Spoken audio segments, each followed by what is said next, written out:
And whether I'm talking to high school kids or business executives, my message is always the same. And it goes like this. The only way it gets better for you is when you get better. Let me give you the 4 major lessons in life to learn. Here's 4 majors. It's good to study the majors. Some people don't do well because they major in minor things. You've got to be on the lookout. At the end of every week, end of every month, you've got to check, make sure you're not spending major time on minor things. Now, let me give you 2 phrases before we get to the 4 majors. This will set it up and you'll see where I'm going. 2 key phrases for your notes. Here's the first one. Life and business is like the changing seasons. That's the first phrase. Life and business is like the changing seasons. One of the best ways to describe life, it's like the seasons. Frank Sinatra sings, life is like the seasons. Now here's the second phrase. Very important. You cannot change the seasons, but you can change yourself. You can't change the seasons, but you can change yourself. And see, that's how life gets better for you. Not by chance, but by change. Now, here's the 4 major lessons in life to learn. I've got my first book finished. Came out a couple of weeks ago. This is in it. The 4 major lessons in life to learn. Here they are. Number 1, learn how to handle the winters. That's lesson 1. They come right after falls with regularity. Some are long and some are short and some are hard and some are easy, but they keep coming. You must learn to handle the nights. They come right after days. You must learn to handle difficulty. It comes right after opportunity. You must learn to handle recessions. They always follow progressions for the last 6,000. See, it isn't going to change. The lesson you must learn is how to handle it. And there's all kinds of winters, right? The winter when you can't figure it out. The winter when it all goes smash. The winter when it turns belly up. The winter when it won't work, when you've run out of money and you've got a broken heart. See, those are winter times. There's all kinds. Economic winters, social winters, personal winters. When your heart is smashed in 1,000 pieces and the nights are unusually long, your prayers seem to go no higher than your head. It's wintertime. Barbra Streisand sings, "It used to be so natural to talk about forever, but used to be's don't count anymore. They just lay on the floor till we sweep them away. You don't sing me love songs, and you don't say you need me, and you don't bring me flowers anymore." A song of winter. But see, the disappointments come. Those are normal. That's part of life. But the question is, how do you handle it?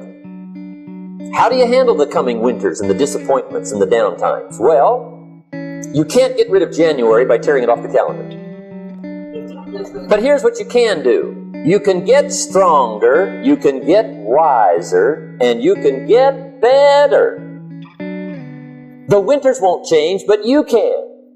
And that's how life changes for you.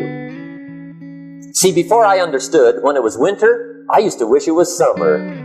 I didn't understand. When it was hard, I used to wish it was easy. I didn't know. And then Mr. Schoaf gave me a part of his very unique philosophy when he said, "Don't wish it was easier, wish you were better." See, that triggered my whole life change. Don't wish for less problems. Wish for more skills. Don't wish for less challenge. Wish for more wisdom. That's the key. So that's lesson 1. Learn how to handle the winters. Here's lesson 2.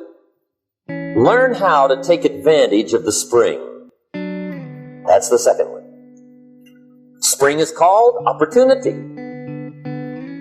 And spring follows winter. What a great place for it. If you were going to put it somewhere, that'd be the place to put it, right after winter. And pray tell, how often does spring follow winter? Every year with regularity, 6,000. You can almost count on it. See, opportunity always comes.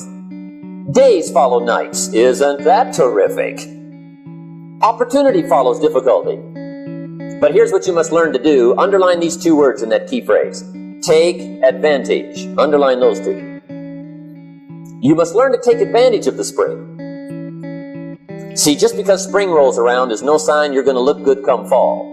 You gotta do something with it. In fact, you have to get good at one of two things in life. Planting in the spring or begging in the fall. Or get somebody to do it for you. See, those are about the only alternatives. Now here's what else you must do. Take advantage of the springs quickly, because there's only a few. Just a handful of springs have been handed to each of us. They don't come forever. Life is fairly brief. So you got to read every book you can get your hands on what to do with your springs while they're here. And take advantage, they soon run out.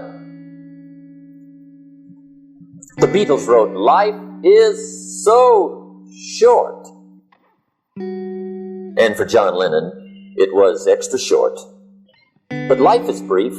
Elton John sings, "She lived her life like a candle in the wind." It's brief.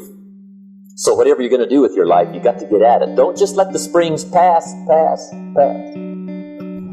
Here's the third major lesson in life to learn. Learn how to protect your crops all summer. You got to take care of what you start.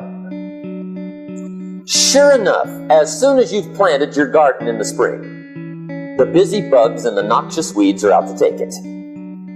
And here's the next bit of truth. They will take it unless you prevent it. And that's the third major skill to learn. You've got to learn to prevent the intruder from taking all the good you start. It's one of the challenges. Here's two key phrases on the number 3. First one, all good will be attacked. On this planet. Maybe not the next one we get to, but on this one, all good will be attacked. Every garden will be invaded. Not to think so is naive. And here's the second phrase. All values must be defended. Political values, social values, community values, family values, marriage values, friendship values, business values. Every garden must be tended all summer. Third major lesson. Now here's number 4. Fourth major lesson in life to learn. Learn how to reap in the fall without complaint. Learn to reap come harvest time without complaint. Take full responsibility for what happens to you. It's one of the highest forms of human maturity, accepting full responsibility.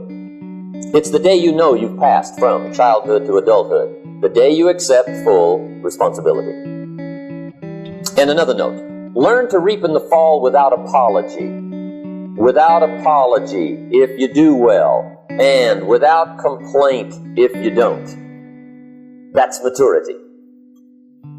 I used to have that long list of reasons why I wasn't doing well. To explain. You got to explain, right? Otherwise you're going to look bad. I used to have this funny list called Reasons for Not Looking Good. I used to blame the government.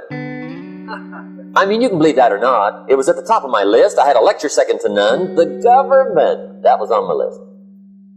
I used to blame taxes. Look what you got left after they take everything. And they expect you to do well. That was on my list there. Prices, that one's easy, right? You walk into the supermarket with $20, come out with a little half bag. I had that on my list. I used to blame the weather. I blamed the traffic.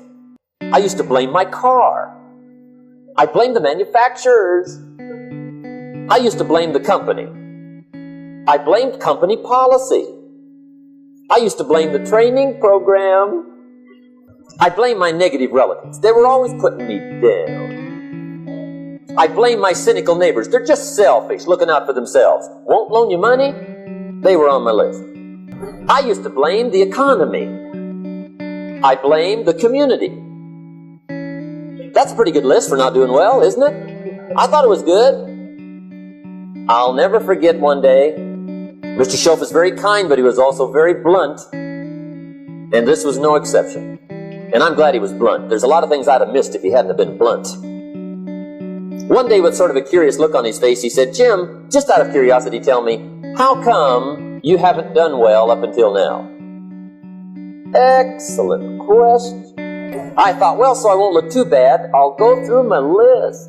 And this list I just gave you, I put that on him. And he was very patient. He let me go through the whole thing, the government, the weather. I went through this whole thing. When I finished, he looked my list over very carefully. He said, "Mr. Rohn, big problem with your list. You ain't on it." How brilliant. When I went to work for him a few months later, I learned very quickly to tear up my list, reasons for not doing well, and I threw it away. And I got me a fresh piece of paper. And I put one word on it. Me.